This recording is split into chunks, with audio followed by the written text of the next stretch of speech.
Le Talk Orange Le Figaro, question Yves Tréhard, réponse Éric Ciotti.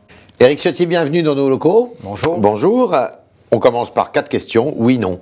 Première question, faut-il revoter aussi sur les motions des courants de l'UMP? Oui, je crois. Oui. Diriez-vous que Jean-François Copé a flanché? Dans un accord, il y a toujours un bon accord, préserve les deux parties. Ce qui s'est passé, c'est que finalement la vérité a triomphé. C'était le combat de François Fillon. Et François Fillon a gagné ce combat pour la vérité. Il voulait qu'il y ait un vote, il a lieu. Donc Fillon a gagné. Et alors, est-ce que Fillon va se présenter maintenant en septembre 2013? Vous êtes pour? Personnellement, je suis pour. Il a réservé sa réponse. Personnellement, je suis pour. Alors, je le souhaite. Votre ami Manuel Valls est-il un bon ministre de l'Intérieur? Non, c'est un mauvais ministre de l'Intérieur. Si on juge son action au regard de son bilan, sur tous les paramètres, la situation est très dégradée. Explosion de la délinquance depuis le mois de juin. Immigration, baisse des reconduites à la frontière. Tous les paramètres sont au rouge. Sont au rouge. Alors, Marine Le Pen, qui visitait hier le marché de Noël aux Champs-Élysées à Paris, dit la chose suivante. Je ne suis pas du tout sûr qu'on puisse parler de sortie de crise, en parlant de l'UMP, parce que je crois qu'ils ont réussi à se mettre d'accord sur la pire des solutions. Cette solution va laisser perdurer pendant des mois une direction qui n'en est pas une, qui va relancer une campagne interne avec toutes les conséquences et les dangers que l'on connaît. Elle a raison, Madame Le Pen. Je crois qu'elle est assez mal placée pour faire l'exégèse de la situation, de la pensée de l'UMP. Oui. Ce qu'elle souhaite, c'est que ça se dégrade. Donc c'est pour ça qu'il ne faut pas lui faire ce cadeau. Oui. C'est pour ça qu'il y a eu cet accord. C'était une exigence, un devoir même. Nos militants, nos électeurs l'exigeaient, le réclamaient. Et le devoir, c'était de sortir de cette crise. Alors vous êtes sorti de la et crise. De le faire par le haut. Qui va se présenter au mois de septembre? Est-ce qu'il faut rebattre les cartes et puis faire en sorte que, on ne sait pas moi, NKM, Le Maire, d'autres, Wauquiez se présentent? La règle, c'est que ceux qui veulent se présenter se présentent. C'est pour ça qu'il y aura une modification des statuts. Des statuts. Il faut, plus facile. Il faut rebattre les cartes, faire baisser ce seuil un peu difficile à franchir. C'était des parrainages, 3% hein. des adhérents. Donc il faut faire baisser ce seuil. Que ceux qui ont envie d'apporter à notre famille politique leur savoir-faire, leur talent, leur contribution puissent le faire. Donc il faut que le jeu soit ouvert, le plus large possible, qu'il y ait autant de candidats que d'idées à défendre, je dirais, pourquoi pas. Et on revote pour l'émotion aussi. Et puis, c'était le même vote, donc on ne peut pas dire qu'il y a eu difficulté d'organisation pour... la droite forte a triomphé, là, hein. C'était extraordinaire, là, pour les jeunes. C'est bien.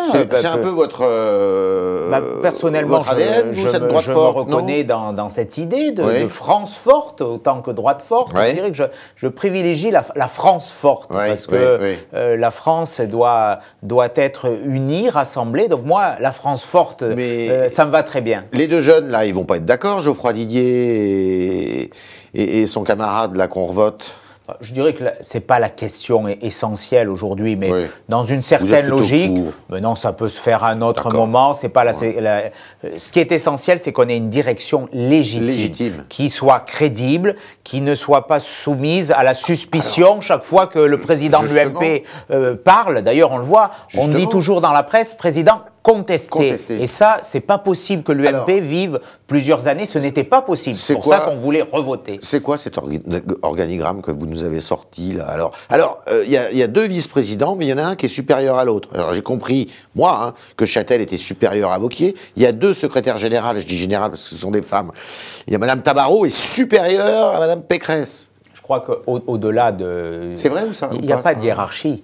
Ce qu'il faut, c'est qu'il y ait une direction collégiale. C'est ce que nous souhaitions, c'est ce qui doit se mettre en place. Il y a eu, en gros, une expression quasi égale lors du vote du 18 novembre, avec toutes les réserves qu'on peut émettre. Aujourd'hui, pour préserver l'unité, il faut qu'il y ait, que chacun puisse participer à la direction du parti de façon paritaire. Moi, ce que je dis... Mais Wauquiez, comme vice-président, il est en dessous de Châtel, alors? Écoutez, apparemment. Pour que ça fonctionne, il faut qu'il y ait une parité, qu'il n'y ait pas de hiérarchie. Mais qu'est-ce que vous allez faire? Il faut que tout se décide de façon collégiale. Vous savez, François Fillon a mené ce combat. Ça a été difficile. Chacun a été blessé. Il a dit hier soir, les militants étaient en colère, mais il a livré un combat pour la vérité. François Fillon a gagné le combat de la vérité. Maintenant, il nous reste ensemble à gagner le combat de l'unité. Il y a du chemin à faire, mais il faut gagner ce combat de l'unité. Qu'est-ce que vous allez faire là-dedans, vous, dans cette... elle est où votre place dans l'organigramme? C'est pas à moi de le dire. Moi, ce que je souhaite, c'est qu'aux côtés de François Fillon, me battre pour mes idées, pour mes valeurs, qu'est-ce qu'il va vous dire pour notre famille politique. Vous le voyez tout à l'heure, là, juste après l'émission, vous y allez. Qu'est-ce qu'il va vous dire? François Fillon, il veut être fidèle à la confiance que lui ont donnée et lui apporté beaucoup de militants de notre famille politique. Il est aujourd'hui une personnalité majeure de l'opposition. Toutes les enquêtes d'opinion le disent. Moi, je lui dis que je compte sur lui et que notre famille politique a plus que jamais besoin de lui. D'accord. Alors, tout ça a escamoté un peu le débat de fond. On n'arrête pas d'entendre dire qu'il y a deux lignes. Il y a la ligne Copé, plutôt droite décomplexée, la ligne Fillon, qui serait un peu plus ronde. C'est vrai, ça? Est-ce qu'il faut que vous ouvriez un grand chantier sur le fond de vos idées? Je crois que l'ADN de l'UMP, c'est le rassemblement. Ouais. C'est la capacité à faire travailler ensemble des gens qui ont des idées qui, quelquefois, sont différentes. Des centristes, des gens comme moi... plus à droite, beaucoup plus à droite, des libéraux. Autrement, on ne gagnera pas, on ne retrouvera pas le pouvoir. L'alchimie gagnante de Nicolas Sarkozy en 2007 ou de Jacques Chirac avant, c'était justement de réunir. Mais justement, et pour gagner, il faut rassembler. Et c'est ça la force de François Fillon. Il y a une chose qui a étonné tout le monde. Éric Ciotti, réputé à droite de l'UMP, il est avec François Fillon. Comment c'est possible, ça? Parce que François Fillon est quelqu'un qui a toujours été très ferme sur les questions régaliennes. Copé aussi. Je me retrouve... Copé aussi. Mais Copé n'a pas exercé le pouvoir. François Fillon a été 5 ans Premier ministre. C'était l'expérience. Il incarne une forme d'autorité républicaine. Il n'y a pas un cadavre dans le placard entre vous et Copé? De façon très concrète, j'ai pu mesurer la force de l'action de François Fillon. C'est ça qui m'a fait le soutenir. Et Copé, vous avez quelque chose contre lui? Non, j'ai rien contre lui, mais je considère que François Fillon a un atout essentiel, c'est sa capacité à rassembler. Et pour gagner, je suis convaincu aujourd'hui qu'il faut rassembler et qu'il a de plus grandes aptitudes pour nous conduire sur ce chemin de la victoire. Mais si Copé gagne, vous n'allez pas quitter l'UMP? Notre famille, c'est l'UMP. On y est resté au cœur même de cette crise. L'UMP n'est la propriété de personne. L'UMP appartient aux militants. Je suis un militant de l'UMP. Je suis un député aussi UMP. Et bien entendu, on est plus que jamais avec cette idée de faire triompher l'UMP. Il faut réformer l'UMP pour la faire gagner. Deux petites questions. C'est votre jardin, je dirais. La lutte contre la délinquance.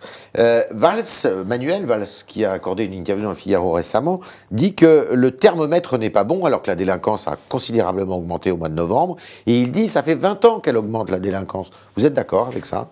Monsieur Valls, c'est un peu le Gérard Majax de la sécurité, c'est un illusionniste. Depuis qu'il est là, la délinquance explose. Depuis le mois de juin, on a des chiffres qui des fois dépassent les 10%. Le mois de novembre, plus 5,6%. En violence physique. Sur les violences physiques, plus 5%, donc 15 000 victimes de plus.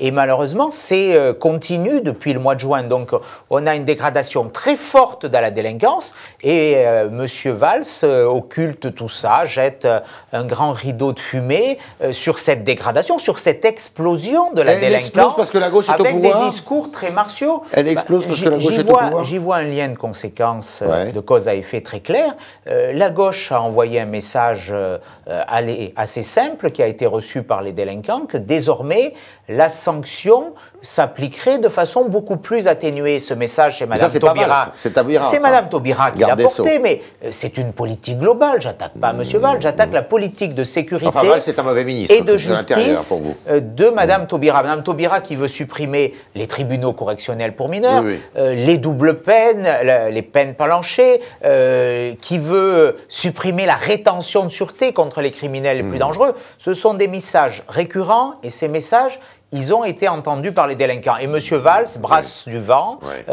Il a aujourd'hui une action qui est totalement inefficace. Et je crois qu'il descendra aussi vite qu'il est monté, parce que sa montée est artificielle et elle repose sur du vent.